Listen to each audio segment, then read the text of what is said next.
Hello, my name is John Dingeman. I'm the Chief Appraiser here at Class Valuation. Your home appraisal plays a vital role in the approval of your loan. Regardless of a refinance or purchase, an appraisal is used to establish your property's current market value and assist the lender, that's you, in evaluating the eligibility of that property and any risk associated with it. The assigned appraiser is independent, they're unbiased, and they act as a disinterested third party to the transaction. In fact, they are the complete opposite as it relates to the buyer, seller, agents, and even you as the loan originator. An appraiser will consider factors that influence value, such as the relevant property characteristics like square footage, bedroom and bath count, garage, and other amenities like a pool or an accessory dwelling unit. Also considered is the property's condition, its location, and neighborhood. The appraiser will ultimately compare the subject property to other recently closed sales that are most similar and competing for the same typical buyer in the market. Now, dated sales are not only acceptable, but they may be the best indicator of value if A, time is the only difference, and B, the value of time can be measured and supported by the market, resulting in what we refer to as a date of sale adjustment. Now, the appraiser will have to follow program-specific appraisal guidelines where applicable. So, for example, when appraising for FHA, the appraiser must adhere to the assignment conditions outlined in the FHA Handbook 4000.1. The real magic when preparing for an appraisal is doing your upfront homework. So what can you do to prepare the consumer, your borrower, for the appraisal? Well, once you've placed the order, we will assign the appraisal to the best available appraiser for that property. That means an appraiser who performs well for class valuation with a high on-time percentage for delivery and a low rate of revisions requested on prior assignments. It also means the appraiser is proximate to the property, familiar with the market, and has access to market data. Once assigned, the appraiser will typically reach out to set an appointment with the point of contact for entry, and if the appraisal is for a purchase, that would involve the listing agent, so the appraiser can gain entry into the home via the keypad that the agent placed at the door. Now, it is ideal if the point of contact schedules the appraisal for the soonest possible date per the appraiser's availability. Doing so will help ensure a faster closing for your loan. Your loan could undergo a credit and/or rate lock expiration. Timing is vitally important. As a result, you may need to provide additional documentation like a purchase and sale agreement, a prelim from title, or plans and specifications for new construction. So in order to avoid delays in the process, ensure that you and your team are making those documents available for the appraiser through our portal at the time of order placement or soon thereafter. It is our goal to turn appraisals around quickly, and delivery usually occurs in less than a week. However, it could vary depending on the appraiser's schedule, the complexity of the property, and the cooperation of other market participants like the agents involved in the comparable sales, where the appraiser is simply trying to verify the details of those transactions. As hard as it may seem, have the point of contact for entry inspect the home with an unbiased eye.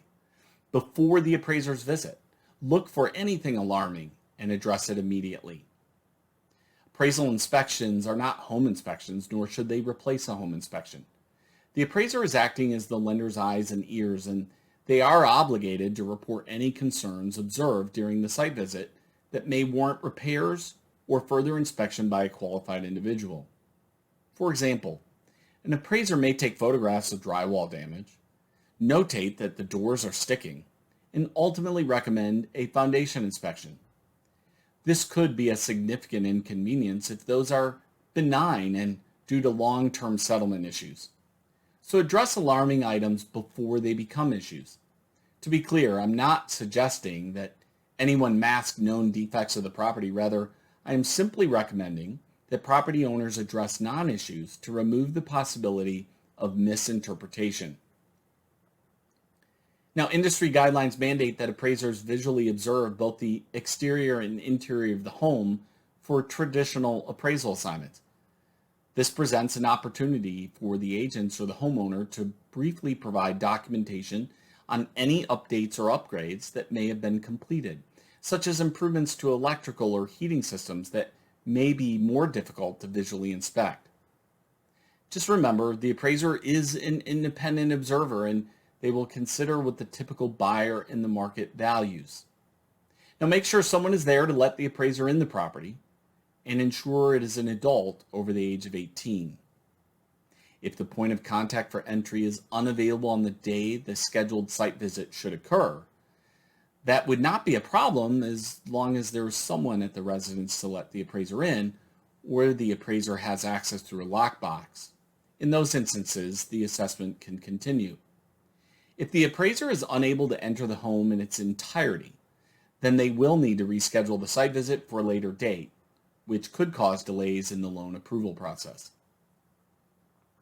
To ensure that they do not overlook or forget any important permanent home features, appraisers will take pictures of the home and the property.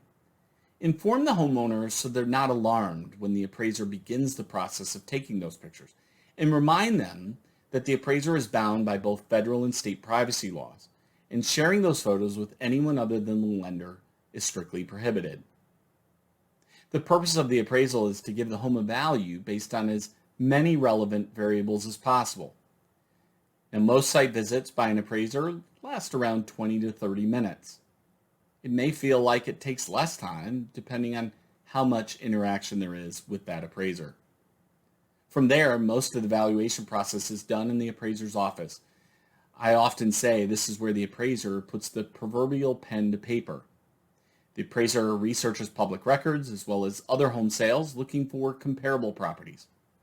The sales price for any comparable property is referred to as an unadjusted sales price and often garners the most attention. However, features and amenities are measured in an effort to extract an adjustment and apply it to those comparables. This results in an adjusted sales price for the same comparable, and that is where our focus should be. As an important side note, the daytime is the best time to schedule an appraisal, mostly for photographing purposes, but also to accommodate the appraiser's schedule. It can be helpful to tidy up the home and property to put the best foot forward.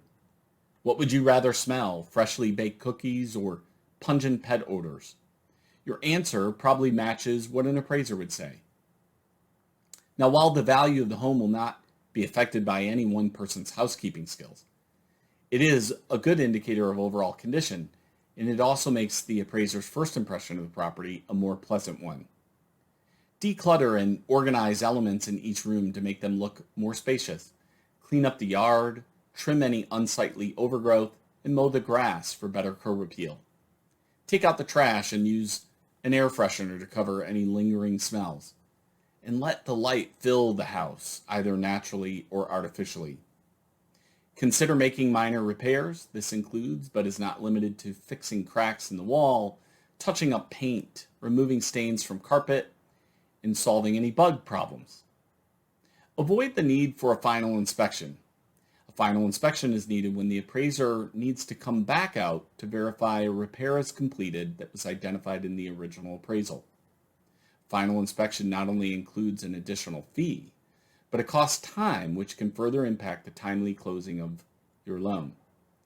If the appraisal is for FHA, then ensure that crawl spaces and attics are accessible to the appraiser.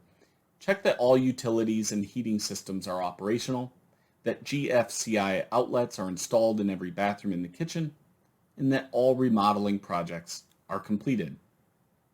While Fannie Mae and Freddie Mac do not adhere to the FHA guidelines, they do require the appraisal report to identify and describe physical deficiencies that could affect a property's safety, soundness, or structural integrity.